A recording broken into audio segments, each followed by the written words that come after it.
Du har jo overhovedet ikke nogen undervisningserfaring, vel? Ikke rigtigt. Hvorfor Grønland? Jeg har ingen børn, jeg har ikke noget, der binder mig. Så er det nu eller aldrig for at komme på sådan et eventyr. Kom så til den nye hjem, i det hele taget til Grønland.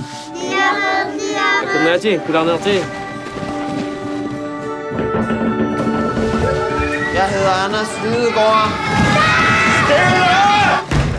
I skolen, altså børnene, de er håbløse. Asser ikke har været i skole den sidste uges tid, og jeg har ikke fået...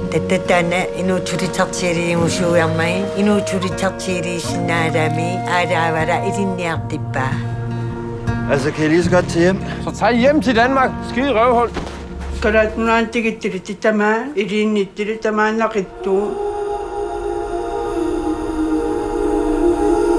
Vil du smage? Nej, tak. Nej, tak. Prøv at gøre det samme, som jeg gør. Ja, nu når vores venner har sit isbjørne, så kan vi måske indhente det. 아까 갔다가 똑똑똑 스물산. 마지막 왜 이래라 갔다 아담 시작합니다 정말.